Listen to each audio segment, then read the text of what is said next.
Hello, Michael Swain here after Kansas football's 48-3 win over Lindenwood here at Children's Mercy Park in Kansas City. I wish I had some profound things to say about this game, but it was generally a little bit unremarkable.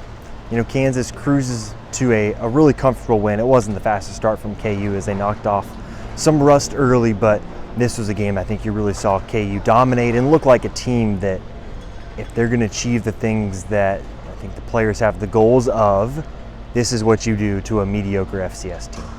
You control the pace, you wind down the clock in the second half, minimal possessions overall, and you grind out a victory, and that's exactly what Kansas did. Starting off, let's talk about playing here. It was a really cool environment. I was interested to see, what the crowd was going to be like. Obviously, it does not seat anywhere near as many as David Booth Kansas Memorial Stadium. It's a more intimate setting. It's also a Thursday night, and it rained right before the game, and it's hot, and yet it was still packed. And I thought the fans that were here and did get their tickets and were able to be here made a lot of noise. And the student section that was seated right back there, I thought they did a great job of staying engaged throughout the game, and they made a lot of noise. So overall, I mean, this is a really cool place to see a football game. You're really on top of the action. I mean, I've seen soccer games here before, and it feels like you're close. I'm sure it feels the same way watching a football game. I was way up in the old press box, way up there, but really cool environment. Interested to see how, UNLV game, another contest here, and then everything moves to Arrowhead where it's a football stadium, so it's going to feel a little more traditional. But it did have the feeling of almost like a bowl game. And I don't know if any other fans who were here, maybe you feel the same way, but just a different venue, the fact that it wasn't super straightforward if you watch where the players came out from, just the vibe I think around it felt very bowl gamey. And for KU, obviously it's a good result to start the year. In terms of individual performances, I think we probably got to start with Jalen Daniels. Obviously great to see him out throwing the ball again, looking like Jalen. I think that's a big takeaway from me today, is the fact that Jalen Daniels came out here, looked like himself, looked healthy, and I thought just had a really solid game. He had the one miscommunication with Luke Grimm. That's something they both talked about afterwards. Jalen wore it. He said that he messed up, didn't recognize the right coverage from a defensive back who did a good job disguising it, and so Luke Grimm ran a route against a certain coverage, and then Jalen threw a different route that would have been run against a different coverage. So in theory, makes sense. Miscommunication happens. Obviously, Quentin Skinner also had his fumble right back there. Was it a fumble? The answer is no. Something weird happened with the replay booth where I guess the official told Lance Leipold, hey, I'm hoping the replay booth can look at it, and something didn't happen. I don't know how the heck that happens, but it did, and I guess that's what happens when it's an ESPN Plus broadcast and you're in a soccer stadium. So that was weird, but generally with Jalen, I think you got to feel pretty good about what he showed here tonight. Devin Neal looks like Devin Neal. He's got a knack for just knocking off some big, long runs in season openers and then shutting up shop. He's done it 3 years in a row now, which is great to see.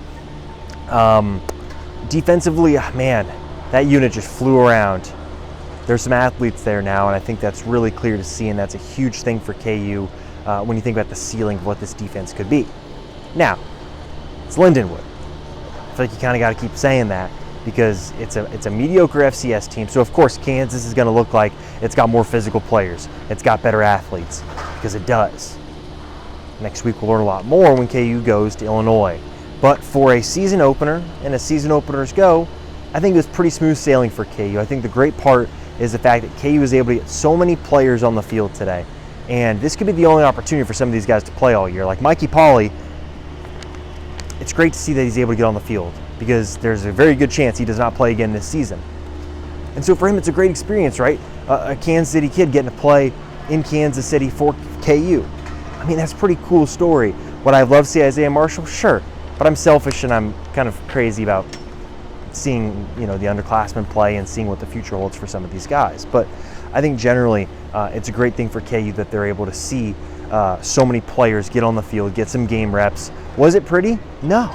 There was a lot of missed tackles in the second half, but it doesn't matter. For these guys, it's about learning the game speed. Something Luke Grimm talked about post-game, the fact that playing high school ball and then practicing in college, that's a step, and then practicing in college and playing in college, that's another step.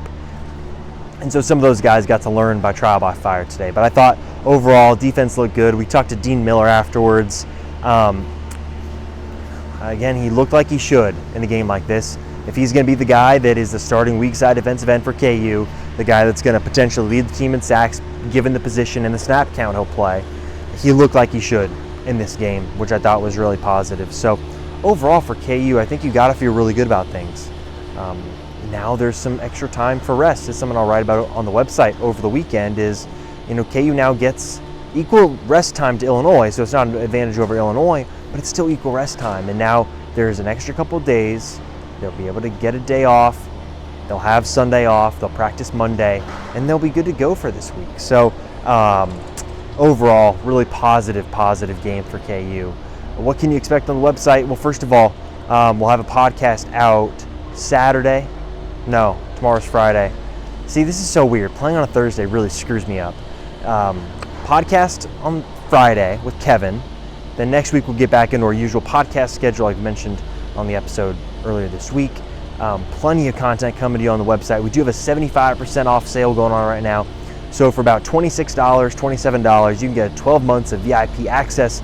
So that's all of our post-game content. That's all of our content for all of football season, all of basketball season, all of basketball transfer portal season. Oh yeah, and all of next year's camp too. So if you're wanting to jump on board, there really isn't a better time to do it than now, where you get it $25 for the next year. It's 75% off. It's like $225 a month.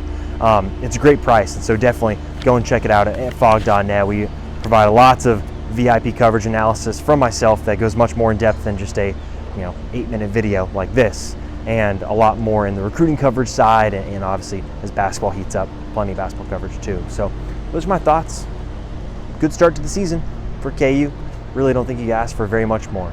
So thanks always for tuning in. Make sure you're liking these videos, subscribing to the YouTube channel. Plenty of content coming your way as football season begins.